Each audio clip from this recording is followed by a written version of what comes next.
আসসালামু আলাইকুম ওয়া রাহমাতুল্লাহ। প্রিয় ভাই ও বোনেরা, আল্লাহ তাআলার অশেষ রহমতে সবাই ভালো আছেন। হজে যেতে পারেননি, তবুও পেলেন কবুল হজের সওয়াব। আলী ইবনে মুআফফিকের অবিশ্বাস্য ঘটনা।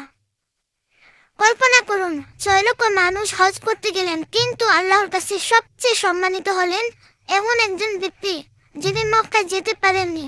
কি এমন কাজ করেছিলেন তিনি? কেন তার সম্মানে লাখ লাখ হাজিকে ক্ষমা করে দেওয়া হয়েছিল? আজ আমরা শুনবো এমন একটি ঘটনা যা আপনার হৃদয়কে নাড়া দিয়ে দিবে এবং দানের প্রকৃত অর্থ বুঝিয়ে দিবে। একদা বিখ্যাত তাবী ও মুহাদ্দিস হযরত আব্দুল্লাহ ইবনে মুবারক রাহমাতুল্লাহ আলাইহি হজের উদ্দেশ্যে মক্কায় গিয়েছিলেন। হজের এক পর্যায়ে তিনি একটু ঘুমিয়ে গেলেন। সেই অবস্থায় তিনি এক আশ্চর্য স্বপ্ন দেখলেন। 2 জন ফেরেশতা কথা বলছিলেন। একজন জিজ্ঞাসা করলেন, এ বছর কতজন মানুষ হজে এসেছে? অন্যজন বললেন, 6 লক্ষ মানুষ এসেছে, কিন্তু তাদের মধ্যে একজনের হজও কবুল হওয়ার নিশ্চয়তা নেই। প্রথম ফেরেশতা অবাক হয়ে জিজ্ঞেস করলেন, তাহলে কার হজ কবুল হয়েছে?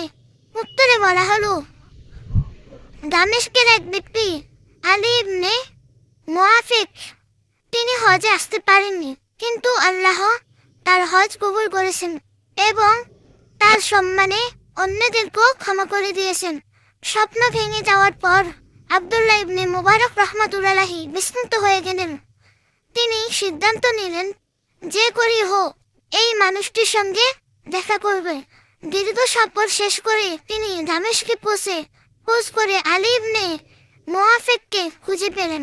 দেখলেন তিনি একজন সাধারণ মুসি, জুতা সেলাই করে জীবিকা নির্বাহ করেন।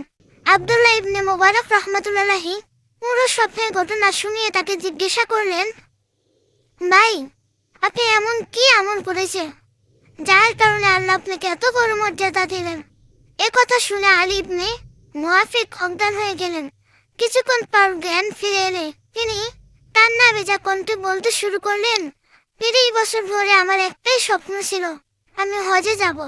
অত্যন্ত কষ্ট করে বছরের পর বছর টাকা জমিয়ে অবশেষে হজে যাওয়ার মতো অর্থ সংগ্রহ করেছিলাম। কিন্তু ঠিক তখনই এক ঘটনা সবকিছু বদলে দিল। তার স্ত্রী গর্ভবতী ছিলেন। একদিন পাশের বাড়ি থেকে রান্না করা গোস্তের ঘ্রাণ পেয়ে সেই গোস্ত খেতে ইচ্ছা প্রকাশ করলেন।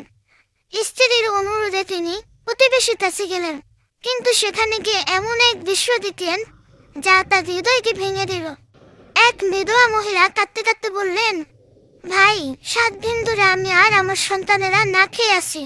ক্ষুধার যন্ত্রণায় আমরা মৃত্যুর কাছাকাছি পৌঁছে গেছি, তাই বাধ্য হয়ে রাস্তার পাশে পড়ে থাকা একটি মৃত গাধার মাংস এনে রান্না করছি। এ কথা শুনে আলী ইবনে মুআফিকের চোখ দিয়ে অশ্রু ঝরতে লাগলো। তিনি এক মুহূর্ত দেরি করলেন না।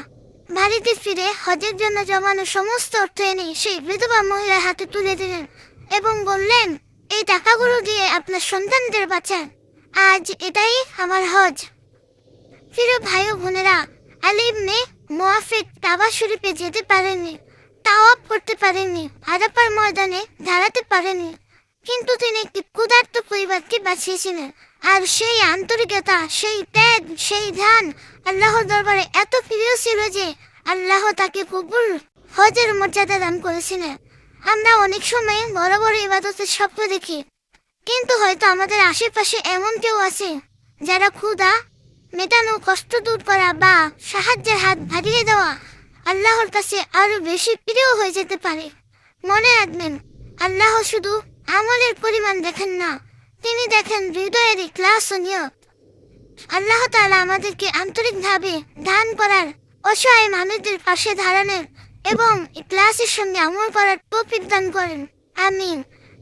প্রিয় ভাই ও বোনেরা, ভিডিওটি ভালো লাগলে লাইক দিন, শেয়ার করুন এবং ইসলামিক আরো সুন্দর সুন্দর গল্প ও হৃদয়স্পর্শী ঘটনা পেতে নূরে হেদায়েত চ্যানেলটি সাবস্ক্রাইব করে আমাদের সাথে থাকুন। আজ এ পর্যন্তই। সবাই ভালো থাকেন, সুস্থ থাকেন। এত সময় আমাদের সাথে থাকার জন্য জাযাকাল্লাহু খায়রান। আসসালামু আলাইকুম ওয়া রাহমাতুল্লাহ।